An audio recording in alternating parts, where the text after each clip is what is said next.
ఎన్నికల ముందు ఇచ్చిన హామీలో భాగంగా కడపలోని లా కాలేజీ, షామీరియా బ్రిడ్జిల పనులకు అనుమతులు తీసుకువచ్చామని కడప ఎమ్మెల్యే మాధవిరెడ్డి అన్నారు. గత ప్రభుత్వంలో నాయకులు ఈ బ్రిడ్జిల నిర్మాణానికి కొబ్బరికాయలు కొట్టి చేతులు దులుపుకున్నారని విమర్శించారు. రాష్ట్రంలో మొట్టమొదట అనుమతులు వచ్చిన బ్రిడ్జిలుగా 20 కోట్ల రూపాయలతో వీటిని నిర్మించబోతున్నామన్నారు. కడప ప్రజలు తమపై పెట్టుకున్న నమ్మకాన్ని ఒమ్ము చేయకుండా అభివృద్ధి చేసి చూపిస్తామని ఆమె అన్నారు.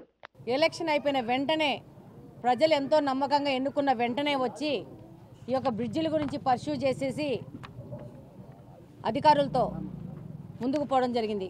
కానీ గత ప్రభుత్వంలోని వ్యక్తుల తప్పిదం వలన, నిర్లక్ష్యం వలన, వాళ్ళ అవగాహన రాహిత్యం వలన, వాళ్లకు అవినీతి వలన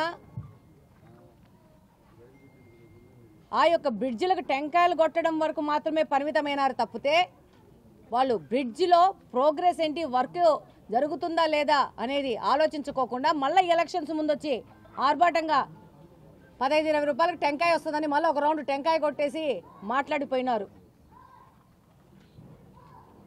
కానీ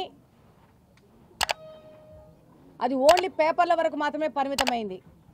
ఎన్నికైనాక మనం ఇచ్చిన వాగ్దానానికి కట్టుబడి ఆ యొక్క వర్కులు వాళ్ళ తప్పిదాల వల్ల క్యాన్సిల్ అయితే దానిని మళ్ళా మన కడప పార్లమెంట్ అధ్యక్షులు శ్రీనివాసరెడ్డి గారు ప్రత్యేక శ్రద్ధ తీసుకొని ఆయన గత 9 నెలల నుంచి ఈ బ్రిడ్జులకి స్పెషల్ పర్మిషన్ ఇప్పించుకొని ముఖ్యమంత్రి గారి దగ్గర దాన్ని ప్రతి ఒక్క డిపార్ట్మెంట్లో ఓపిక్గా దగ్గరుండి ఆ ఫైల్ నడిపించి ఈరోజు మొన్న రాత్రి అది శాంక్షన్ తెప్పించుకొని ఆ జీవో తీసుకొని వచ్చి ఈరోజు మీ అందరి ముందు ఈ యొక్క సమావేశము ప్రెస్ మీట్ పెట్టడం జరిగింది. ఈరోజు షామీరియా బ్రిడ్జిల్ని ఒక్క 20 రోజుల్లో మొదలు పెట్టబోతున్నాం. ఈ యొక్క 2 బ్రిడ్జిలు 20 కోట్లతో ఫస్ట్ ఆంధ్రప్రదేశ్లోనే పర్మిషన్ తీసుకొని, స్పెషల్ పర్మిషన్ తీసుకొని ఈ బ్రిడ్జిలకి ఫండ్స్ అలాట్ చేయించుకొని వీటిని ముందుకు తీసుకొస్తున్నాం. ఇది కడప నియోజకవర్గం యొక్క స్పెషాలిటీ, గర్వంగా చెప్తున్నాను. దాని మీద కూడా స్పెషల్ పర్మిషన్ తీసుకొచ్చి ఆ స్ట్రోమ్ వాటర్ డ్రైన్స్ 22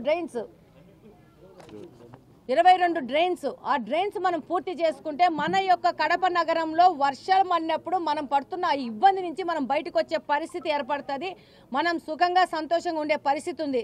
దాని మీద కూడా జీవో తెప్పించేసి ఆ వర్క్ను కూడా కంటిన్యూ చేసే విధంగా ప్రభుత్వంలో గట్టిగా ప్రయత్నించి ఈరోజు సక్సెస్ అయినారంటే, ఈరోజు లాస్ట్ టైం ఆర్ఓబి మాట్లాడితే దాన్ని చేయలేదే దీన్ని చేయలేదని మాట్లాడిన ఎలుకలకి పుల్లులకి అందరికీ చెప్తున్నాను, మాటలు మాట్లాడడం చాలా సులువు. 10 సంవత్సరం అధికారంలో ఉన్నారు, ఏమి చేసినారని ప్రశ్నిస్తున్నా. ఒకరు 1700 కోట్లు అంటారు, ఒకరు 2300 కోట్లు అంటారు. మీరు సంపాదించుకున్న ఆస్తులని ఆ రోజే చెప్పినాను. మీకు అవగాహన లేదు, కడప నియోజకవర్గం గురించి అవసరం లేదు, అభివృద్ధి గురించి అవసరం లేదు, పేదల కష్టాల గురించి అవసరం లేదు, వాళ్ళ భవిష్యత్తు గురించి అవసరం లేదు, యువత భవిష్యత్తు గురించి అవసరం లేదు. ఆయన తమ్ముడైతే గాంజాను మొత్తం గాంజా నగరంగా కడపను ఏర్పాటు చేసినారు. ఈరోజు మహిళలు వచ్చి చెప్తా ఉంటారు, గాంజా తగ్గింది మేడం, ఇంకా తగ్గించాల్సిన అవసరం ఉంది అని చెప్పి. ఇప్పుడు ఆ వ్యక్తి ఎక్కడున్నాడో మీ అందరికీ తెలుసు. వీళ్ళు ఫేమస్ దేనికంటే ఇలాంటి భూ ఆక్రమణలకు, అవినీతులకి, దోచుకోవడానికి, దాచుకోవడానికి, యువతను చెడగొట్టడానికి వీళ్ళు ఫేమస్. ఈరోజు కడప ప్రజలు ఎంతో ఆలోచించి, ఎంతో విఘ్నతతో ఇక్కడ మార్పు అవసరము అని వాళ్ళు ఆలోచించుకోవడం వల్లనే ఇది సాధ్యమవుతా ఉంది. ప్రతి ఒక్కరికి కడప నియోజకవర్గంలో ప్రజలకి నన్ను గెలిపించి ఈరోజు కడప అభివృద్ధిని ప్రతి ఒక్క ప్రజలు వాళ్ళ చేతుల్లోకి తీసుకున్నారని సందర్భంగా తెలియజేసుకుంటున్నాను. మీ అందరి సమక్షంలో ఈ యొక్క జీవోని తెప్పించినందుకు, కడప నియోజకవర్గానికి మనకు మీ అందరి తరపున కృతజ్ఞతలు తెలియజేసుకుంటున్నాను. Thank you very much. ఈ ల్యాండింగ్ లోపలనే ఉంటుంది సార్. మనకి ఏదైతే ఆర్బిటర్లు బయటకు వస్తే అక్కడ వాళ్ళు కట్ చేస్తారు. ఏది ఓరియంటేషన్ ఇది ఇదే అన్న, ఇది ల్యాండింగ్ ఇక్కడ పెట్టారు ల్యాండింగ్. కొంచెం తీయండి మరి, ఇంత పైకి ఎత్తండి. పైకి రావాలా?